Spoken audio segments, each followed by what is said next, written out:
इस लेक्चर में बात करेंगे मेथड ओवरलोडिंग की, जिसको ही हम कंपाइल टाइम पॉलीमॉर्फिज्म भी कहते हैं। इंटरव्यू में बहुत बार ये देखा जाता है कि compile time polymorphism, run time polymorphism, polymorphism क्या होता है, then method overloading, method overriding क्या होता है। ये टर्म्स आपको पता होना चाहिए। मेथड ओवरलोडिंग कोई हम प्रोग्राम में लिखने वाला वर्ड नहीं होता है, बट एक चीज़ होती है, एक इंसिडेंट होता है। उस सिनेरियो को हम बोलते हैं मेथड ओवरलोडिंग, या फिर some scenarios will be there that called as method overriding. तो आज के हम लेक्चर में बात करेंगे मेथड ओवरलोडिंग की, और मेथड ओवरराइडिंग हम समझेंगे इनहेरिटेंस के बाद। तो मेथड ओवरलोडिंग क्या होता है, ठीक है। तो when there are multiple methods, जिसको हम बोल सकते हैं 2 और more methods in the same program, in the same class, okay, और जिनमें आर्गुमेंट्स अलग अलग होते हैं, उन्हीं को कहा जाता है मेथड ओवरलोडिंग। जैसे अगर मैं आपको एक एग्जांपल के तौर पे बात करूं, देखिए हम मेथड ओवरलोडिंग से क्या कर सकते हैं, कैसे कर सकते हैं, जब हम आर्गुमेंट्स अलग अलग लिखेंगे या फिर हम डेटा टाइप्स अलग अलग लिखेंगे। तो इसको हम समझेंगे प्रॉपर एग्जाम्पल का सहारा लेकर, ठीक है। यहाँ पर हम आ जाते हैं और यहाँ पर हम लिखेंगे समथिंग। फॉर एग्जाम्पल मैंने यहाँ पे लिखा है एक सम फंक्शन। यहाँ पर एक सम फंक्शन मैंने लिखा है जहाँ पर कुछ आर्गुमेंट मैंने पास किए, integer a comma integer b, और what it will do, it will perform the addition of 2 integer number. और एक मैंने और फंक्शन बनाया है सम, यहाँ पर वेरिएबल है float a comma float b, ठीक है, और ये करेगा आपके फ्लोट नंबर की एडिशन, ओके। और ये सपोज अगर एक ही क्लास के अंदर है, लेट्स से इस क्लास का नाम है XYZ, और ये सपोज एक ही क्लास के अंदर है, तो इसी सिचुएशन को हम कहते हैं मेथड ओवरलोडिंग। इससे क्या फ़ायदा होता है, या इससे क्या मतलब पता चलता है, इससे रीडेबिलिटी पता चलती है प्रोग्राम की। लाइक एक फंक्शन उन्होंने बनाए, अगर यूज़र गलती से इनपुट पास कर देता है इन द इंटीजर फॉर्मेट, तो भी हमारा प्रोग्राम क्या कर पाएगा, इंटीजर की एडिशन कर पाएगा। और अगर कोई नंबर्स आते हैं जो फ्लोट में होते हैं, उसके लिए भी हमारे पास एक फंक्शन डिफाइन है, और ये क्या कर पाएंगा, डायरेक्टली आपका एग्जीक्यूट कर लेगा। मतलब 4.5 9.5 के लिए आपका फ्लोट वाला फंक्शन कॉल हो जाएगा।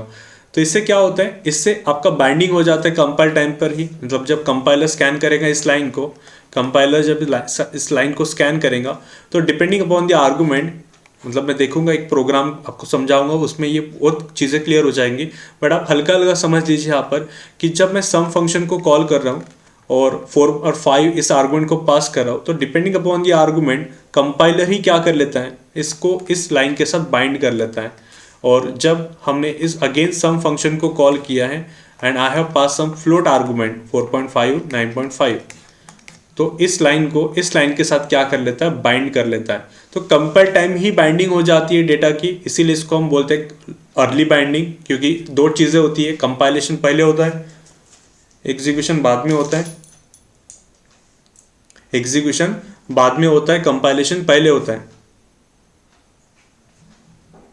कंपाइलेशन पहले होता है, एग्जीक्यूशन बाद में होता है। तो कंपाइलेशन को हम बोलते हैं अर्ली बाइंडिंग और एग्जीक्यूशन को हम बोलते हैं लेट बाइंडिंग, ओके।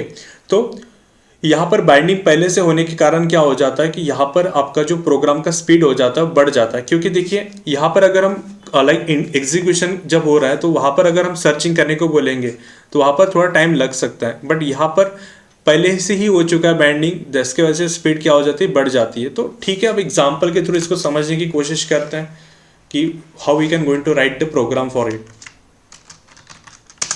तो यहाँ पर मैंने क्लास लिखना है जिसका नाम मैं कुछ भी रख सकता हूँ वैसे, बट यहाँ पर मैं नाम रख रहा हूँ क्लास एडिशन, ओपनिंग ब्रैकेट, और यहाँ पर मैं 2 फंक्शन बनाऊंगा, वाइड सम, और यहाँ पर मैं पास कर रहा हूँ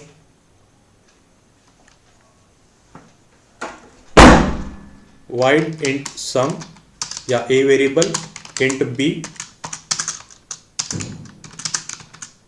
और यहाँ पर मैं दूसरा फंक्शन बनाता हूँ वाइड सम इंट लाइक फ्लोट एक्स, या आप कोई भी वेरिएबल यूज कर सकते हो, और फ्लोट बी, ओके। और इसकी भी कोई बॉडी मैंने लिखी है। तो ये जो मैंने लिखा है यहाँ पे एग्जाम्पल एडिशन नाम के क्लास में, मैंने 2 यहाँ पर सम नाम के फंक्शन लिखे, differs in arguments, in the name of the functions are same but different in arguments, इसी को हम कहते हैं मेथड ओवरलोडिंग। अब यहाँ पर हम करवा क्या सकते हैं, हम यहाँ पर एडिशन करवा सकते हैं, एडिशन हम करवा सकते हैं 2 नंबर्स की, और वो हम कर सकते हैं जस्ट बाय, देखिए अलग अलग तरीके होते हैं। आप आप 2-3 लाइन लिख सकते हो लाइक इंटीजर सी, फिर आप a प्लस बी करवा दोगे, फिर आप इसको स्टोर करोगे सी में, और फिर आप सी की वैल्यू प्रिंट कर दोगे इसी फंक्शन के अंदर। बट मैं एक ही लाइन के थ्रू क्या करवाऊंगा, ये सब काम करने की कोशिश करूंगा। So I will write system dot out dot println, और यहाँ पे मैंने लिखा है सम इक्वल टू ब्रैकेट के अंदर a प्लस बी, और यहाँ पर मैं कर लेता हूँ ब्रैकेट को बंद, और इसी लाइन को मैं कॉपी कर लेता हूँ और इस फ्लोट के अंदर ऐड कर लेता हूँ, और सेम कुछ चीज़ें चेंज करने की ज़रूरत ही नहीं है। यू माइट बी वंडरिंग कि सर आपने ब्रैकेट क्यों दिया है यहाँ पर। तो देखिए लेफ्ट टू राइट स्कैन होता है, तो अगर आप इस तरह से स्कैन करोगे तो यहाँ पर सम के साथ इस a का वैल्यू कॉन्केट हो जाएगा, और फिर जैसे जस्ट इमेजिन कि हमारा a का वैल्यू है 5 और b का वैल्यू है 10, तो सबसे पहले आपको मिलेगा सम इक्वल टू 5, तो ये वैल्यू अब बन जाएंगी आपकी स्ट्रिंग वैल्यू अगर आपने विद ब्रैकेट्स नहीं यूज़ किए तो, ठीक है। और फिर यहाँ पर आ जाएगा b का वैल्यू, ठीक है। देन नेक्स्ट स्टेप में क्या हो जाएगा, सम इक्वल टू 5 के साथ b का वैल्यू कॉन्केट हो जाएगा, so it will become 510। So what we are expecting, हमें 15 मिलना चाहिए था, बट यहाँ पर हमें 510 मिल जाएगा, जो गलत है। सो हमें लगता है कि एडिशन सबसे पहले होनी चाहिए और फिर कॉन्केट होना चाहिए, तो यहाँ पर आपको देने होंगे ब्रैकेट्स, ठीक है।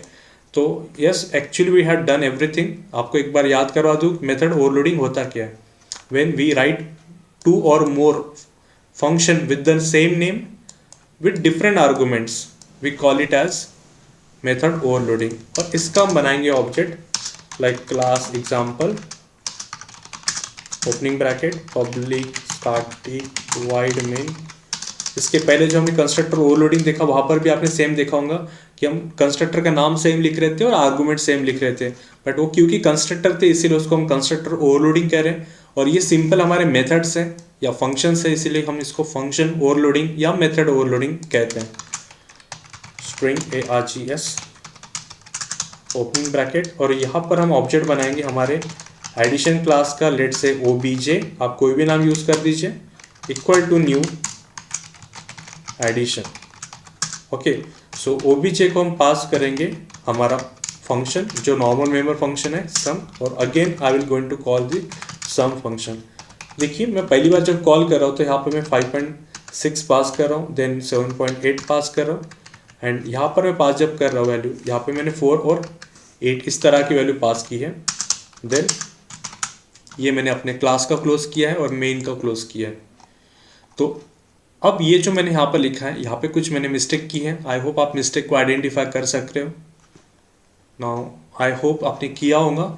यस, 5.6 ये जो मैंने लिखा है बाय डिफॉल्ट डबल टाइप का है, और हमारा जो वेरिएबल है वो फ्लोट टाइप का है।